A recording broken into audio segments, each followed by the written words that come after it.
जय जय शनिदेव. आपापले मोबाईल कमरेत तार असावे व्यवस्थित. आपल्या हाताच्या समोर धरा. मी म्हणतो ते नंतर माझ्या पाठात सगळ्यांनी म्हणा.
अंधारातून प्रकाशाकडे घेऊन जाणारे महान संत आणि माझे सद्गुरू चैतन्य जागेश्वर महाराजांना वंदन करीत या कलेमध्ये राजा सत्याला सागर सोयीसोत मी मनांना पाचावर करणार असत्याचा नाश करणारा आणि सत्याचा विजय करणारा दंड दिलेला दंड देणारा आणि आदरणीचा आदर करणारा असा धर्मप्रिय शिवप्रिय आणि तुम्हाला आराधना शनिदेवांना दंडवत नमस्कार करूया. आपण पाहतो या धगधगत्या जीवनामध्ये या कलियुगावर मास करून सुद्धा संसार करून प्रपंच करून परमार्थ कसा करावा, संसारिक जीवनातून परमार्थ जीवनाकडे प्रवास करत असताना आपलं जीवन कसं असावं, या जीवनामध्ये अनेक अनुभव आलेले असतात, अनेक अनुभूती आलेल्या असतात आणि त्या अनुभूतीतून ज्ञान आपल्याला काही वेगळंच काही मिळत असतं. प्रत्येक दिवस हा एक आनंदाचा दिवस असतो. प्रत्येक पहाट ही एक वेगळं दिशा देऊन जाते आणि प्रत्येक सायंकाळ हे दिवसभराचा अनुभव आपल्याला दिला जातो. आपण दिवसभर काय केलं आणि काय करणं बाकी त्याचं आपण नियोजन करण्यासाठी ईश्वराने आपल्याला विसावा दिलेला आहे आणि विसाव्याला जेव्हा जातो आपण तेव्हा काय का विचाराचं मंथन होतं. तो तिन्ही काळ जे आहे ते सगळ्यात पवित्र काळ असतो. आपण म्हणतो की आता इथे गेले की काळात ते पुढच्या जन्मात फेड व्हायचे. काय साधना केला असेल, काय उपासना केला असेल, काय पुण्याचा कर्म केला असेल, तरी त्याचं फेड आता इथं झालं. मग ते आपल्या नशिबी आपले येऊ नये म्हणून पूर्वजांनी आपल्या साधू संतांनी वडील असतील, आजोबा असतील, पंजोबा असतील, आपण पंजोबा असतील, जी घराण्याची परंपरा ठेवलेली आहे ती जपण्याचा आपण अतोनात प्रयत्न करत असतो. मग कालचक्राप्रमाणे काय साधू संतांनी पण आपण ठेवलेलं आहे की कुठल्या मासात काय करा, कुठल्या दिवसात काय करा. नाही तर ते माहीत नसतं तर मग आपण उन्हाळ्याचा कोण घालून ठेवतो. आता लोक ठेवतात काय अशा काही घटना ज्यांना धर्मच माहीत नाही, ज्यांना धर्माची महती माहीत नाही, असे अपवादात्मक अशी घटना घडत असतात. पण ते आपल्या जीवनाला गेले म्हणून आपण उत्सव सण साजरे करत असतो.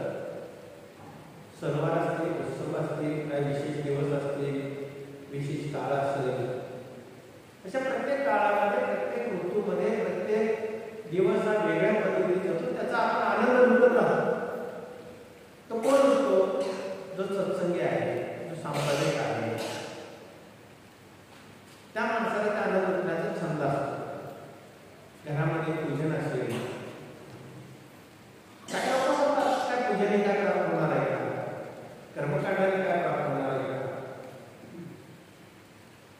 अधिक ज्ञान प्राप्त करण्याने काय फरक पडणार आहे का, अधिक खूप काही भक्ती करण्याने, श्रद्धेने आपण एकमेकांना नमस्कार करण्याने काय फरक पडणार आहे का, अशी काय लोकांची इच्छा असते. पण त्यापेक्षा आपण वेगळे काहीतरी आहोत. म्हणून आपण चातुर्मासाचा काळ आपण साजरा करत असतो. चातुर्मासाचा काळ ईश्वराने आपण दिलेला काळ आहे. ईश्वराने संख्ये दिलं त्याप्रमाणे आपल्या पूर्वजांनी संतांनी लिहून ठेवलं आणि त्यांना तो आनंद मिळाला, त्यांना उत्सवामध्ये वेगवेगळ्या ज्ञान ग्रहण करता आलं. म्हणून आपण त्यांची परंपरा कायम ठेवून आपण सुद्धा ते साजरे करण्याचा प्रयत्न आपण करत असतो. मग चातुर्मासाच्या काळामध्ये श्रावण मास, श्रावण मासामध्ये कृष्ण जन्माष्टमी अनेक कार्यक्रम झाले. त्याच्यानंतर गणेशोत्सव झाला, मग आपले पूर्वज आले, आपले पितृपाठ आपण श्रद्धेने केलेलं श्राद्ध घातला, असे बरेच कार्यक्रम आपण उठत आलो. मग नवरात्र साजरा केला. नवरात्रामध्ये गंगा पूजन असेल, कन्या पूजन असेल, सुहासिनीचं पूजन असेल, या पद्धतीला आपण मान सन्मान प्रत्येक माता बहिणींचा आपण ठेवला. याचा अर्थ असा नाही की मनातला भाव तुमच्या चरणावर ठेवला. आपल्या मनामध्ये रोखून काय म्हणजे काय आहे ते ज्येष्ठांच्या चरणावर आपण ठेवला. कन्या पूजन सगळ्यात पवित्र असतो त्या काळामध्ये, तेही आपण केलं. त्यानंतर दसरा आला, ज्या प्रभुरामचंद्रांनी रावणाचा वध केला. तो रावण वधाचा कार्यक्रम संपूर्ण जगामध्ये साजरा केला जातो. पण आपण त्या रावणाचा करण्यापेक्षा आपल्या छिपे रावण जे आहे, छिपे विचार जे दडलेले आहे, जे काही एका कदाचित असतील नसतील तर तो दोष आपल्याला घेऊन जावा म्हणून आपण रावण वध सुद्धा कार्यक्रम सुद्धा आपण पाहिला. दसऱ्याचं कार्यक्रम आपण मोठा उत्सव साजरा केला. ज्या अज्ञात मासामध्ये 500 पांडव होते, ज्यांनी ते आपल्या झाडामध्ये शस्त्र लपवून ठेवले होते, आणि जेव्हा दसरा आला, त्याचा अज्ञातवास काळ संपला, तेव्हा ते मग शस्त्र घेतले, शस्त्राचं पूजन केला. आणि जेव्हा कंस नावाचा एका शिष्याने ही गुरुदक्षिणा, गुरु होते, त्यांना त्यांनी गुरुदक्षिणा देण्यासाठी मग रघुकडे गेले व रघुने त्यांना कुबेरावर स्वारी करण्याची तयारी केली. आणि कुबेराने घेऊन आपट्याच्या शरीराच्या झाडावर सोन्याचे नाणे वाहिले आणि ते 14 कोटी नाणे त्या कंसांनी घेऊन मुलींना दिला, हे सगळं कार्य ऐकतोय. याचा अर्थ असा नाही की नुसतं कार्य आपण थांबण्यात नाही. आपण सुद्धा काहीतरी त्यातलं मार्ग स्वीकारावा, त्यातलं कडवं जरी आपण स्वीकारलं तरी आपण पवित्र होतो. खूप काही करता आलं नाही तर काय प्रमाणात जरी आपण दान धर्म केला की आपल्याचं पान आपण देतो, याचा अर्थ असा आहे आपल्याचं पान देणं म्हणजे थोडंसं काय म्हणतात आपली संपत्ती आपण देतो आणि एकमेकांचा देवाणघेवाणाने विचारात बदल होतो.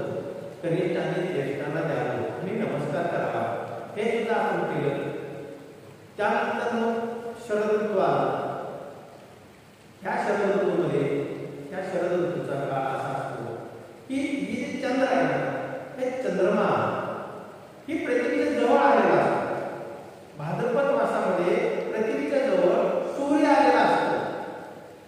पृथ्वीच्या जवळ सूर्य आल्यामुळं, सूर्य डोक्यात आल्यामुळं भाद्रपद मासामध्ये मे महिन्यापेक्षा जास्त उष्णता असते, गरम खूप होते भाद्रपद मासामध्ये. त्याचा उद्देश एवढा आहे की पृथ्वी सूर्याच्या जवळ गेलेली असते. तसं आता शरद ऋतू ह्या अश्विन मासामध्ये शरद ऋतू आता जो पौर्णिमा येणार आहे, या पौर्णिमेला या काळामध्ये पृथ्वीच्या अगदी जवळ चंद्र आलेला असतो आणि चंद्र मोठ्या प्रमाणात आपल्याला दिसतो. वर्षातले जे 12 पौर्णिमा असतात तर त्यापैकी सगळ्यात मोठा चंद्र दिसणारा हा पौर्णिमा आहे. चंद्र कसा असतो? शीतल असतो. चंद्राच्या ज्या कला आहेत 16, त्या 16 कला पूर्ण खुललेल्या असतात. पूर्ण चंद्राच्या ज्या 16 कला आहेत त्याला चंद्रमा म्हणतात. चंद्रमा आणि चंद्र हा वेगळा शब्द आहे. चंद्राच्या ज्या कला खुललेल्या असतात त्याला चंद्रमा म्हणतात आणि ते शीतल असतात, आल्हाददायक असतात, मनावर त्याचा परिणाम करतात. मग मनाला नियंत्रणात आणण्यासाठी म्हणून पूर्वजांनी साजरा केलेला हा कार्यक्रम असतो पौर्णिमेला. हा पौर्णिमा तसा पाहिला तर या 2 जुलैपासून आपल्याकडे वर्षा होतो. त्या वर्षाने सगळं प्रतिवर्ष सगळं डोंगर असतील सगळे हिरवेगार झालेले असतात. जे लुप्त पावलेले वनस्पती असतात त्या वनस्पती सगळे बाहेर पडलेले असतात आणि ते परिपक्व झालेले असतात या दिवसामध्ये. मग त्यामध्ये आपलं शेतातील पेरलेले पिकं असतील किंवा डोंगराळ भागातील काही वृक्ष असतील, काही अशा भागामध्ये काही दुर्मिळ वस्तू आहेत त्या सुद्धा या काळामध्ये फुललेल्या असतात. मग या काळामध्ये फुलल्यानंतर ते असे काहीतरी देण्यासाठी तत्पर असतात, काहीतरी देण्यासाठी तत्पर असतात. जसा गुलाबाला फूल सुगंध देतो, मोगऱ्याला फूल सुगंध देतो, काही जंगली फळं आहेत ते परिपक्व झालेले असतात ते आपण खात असतो. तसे हे आयुर्वेद जे आहे, आता तुमच्या लक्षात असं तेवढं तुम्ही खाऊ शकता. जे जे फळ तुम्हाला माहीत आहे ते खाऊ शकता. जे फळं माहीत नाही, जो पाला माहीत नाही, जो मुळ्यात माहीत नाही, ते काय आहे हे माहीत नाही, मग आपण खाण्यात त्याच्यापासून आपण लांब आहोत, ते खाण्याचा आपण प्रयत्न करत नाही. मग ते ईश्वराला माहीत असतं. म्हणून त्या प्रतिवर्षी सर्व जे काही वनस्पती असतात ते वनस्पती ते सूर्य चंद्राचे किरण जे असतात ते चंद्राचे किरण जे असतात त्या चंद्राचे किरण त्या आपल्या वनस्पतीमध्ये शिरतात आणि त्या ग्रहण करतात. त्या वनस्पती सगळे ग्रहण ते चंद्र करतो आणि चंद्र ग्रहण करतो. मग त्या काळामध्ये अध्यात्माचा जे सर्वोच्च शिखरमणी म्हणतो आपण तो म्हणजे कोजागिरी पौर्णिमा. कोजागिरी शब्द कसा पडला की कोजागिरी हे असं आहे की 5 मासामध्ये आपण जागरण करत असतो.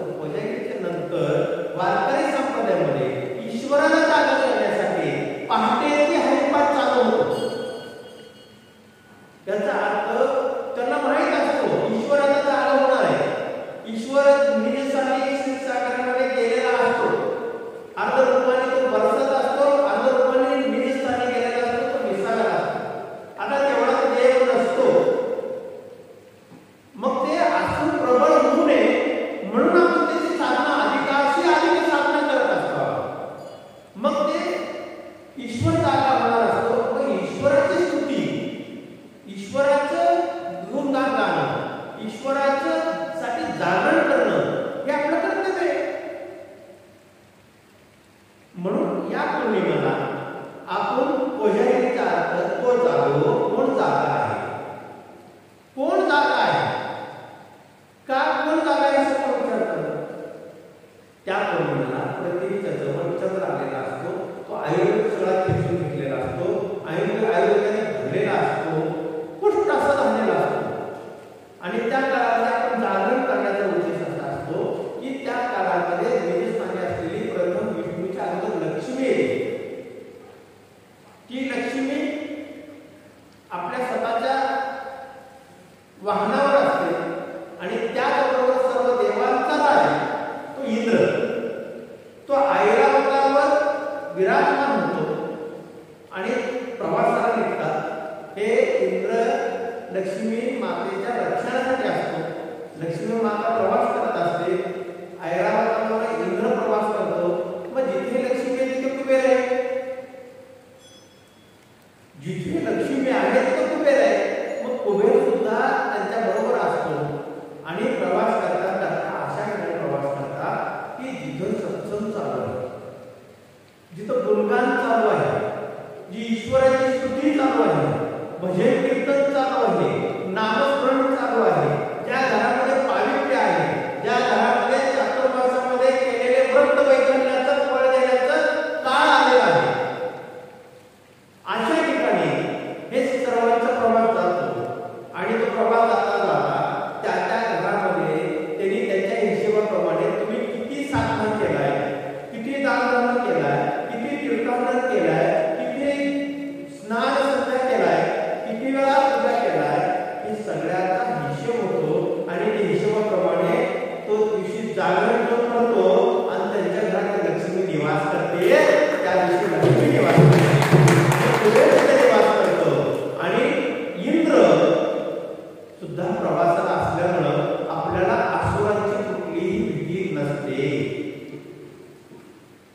म्हणून कोजागिरीला को जागो कोण जागा आहे, त्या ठिकाणी ईश्वराच्या आधी माता लक्ष्मी निवास करते. आणि त्याचबरोबर आपण कष्ट केलेला असतो, आपल्या बुद्धीमध्ये, ज्ञानामध्ये, व्यापारामध्ये, संसारामध्ये, सामाजिक असेल, राजकीय असेल, प्रापंचिक असेल, या सगळ्या गोष्टीवर मात करून जे जे उणे आहे, जे जे आपल्याकडे दुर्गुण शिल्लक आहे, सर्वांगीण विकास, ज्याला म्हणतो सर्वांगीण विकास, दष्टपुष्ट, बौद्धिकता, मानसिकता, शारीरिकता, काही शरीराने विकलांग असतात, काही लोक कुटुंबामध्ये बुद्धीने विकलांग असतात, काही मनाने कमकुवत असतात, काही लोकांना कायमचा जीर्णाचा रोग असतो की त्यांना ते औषधाने सुद्धा उपचार थांबलेले असतात. तशा लोकांनी सुद्धा त्या दिवशी जागरण करावा आणि त्या दिवशी नवा अन्न ज्याला म्हणतो, नवीन धान्य जे खरीपातलं पिकातला आलेला असतो त्या धान्याचं भोजन करायचं असतं असं पुराणामध्ये सांगितलेलं आहे. त्या धान्याचं भोजन करायचं असतं आणि त्या धान्याचं जेवण करायचं असतं आणि सर्व संघ एकत्र यायचा असतो. सर्व संघ म्हणजे ज्यांना त्यांचे विचार करतात की कुटुंबातले असतील, मित्रपरिवार असतील, आपल्या परिवारातले असतील, भावकीतले असतील, समाजातले असतील, सगळ्यांना एकत्र करायचा असतो. आणि त्या दिवशी शरद पौर्णिमेच्या दिवशी जागरण करायचा असतो. जागरणामध्ये देवाची स्तुती करता करता सगळ्यात कलियुगामध्ये सगळ्यात पवित्र जो मानला आहे तो दूध, कलियुगाचा अमृत मानला आहे. मग तो अमृत जो आहे तो दूध, या दूध सगळे वस्तू बघा पाण्यामध्ये सगळे मिक्स होतात आणि सगळ्यात पांढरा मिक्स होत नाही. सगळ्यात पांढरा मिक्स झाला की स्वतःचं अस्तित्व दाखवतो. तुम्ही काळ्यामध्ये पांढरा बघा, तो पांढरा तिथून दिसतो.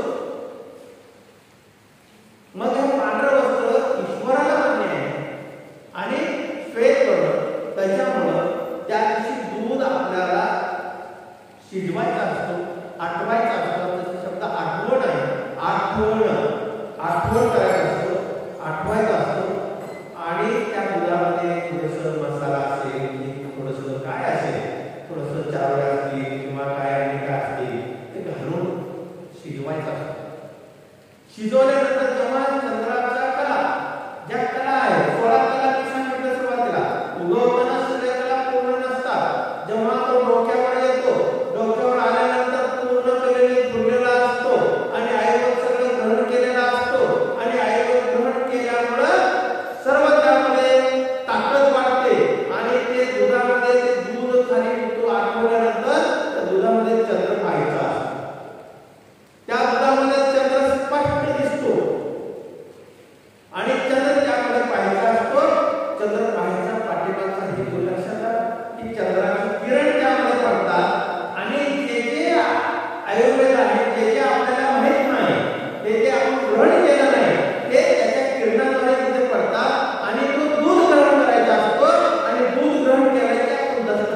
इतरांना त्याचं दान करायचं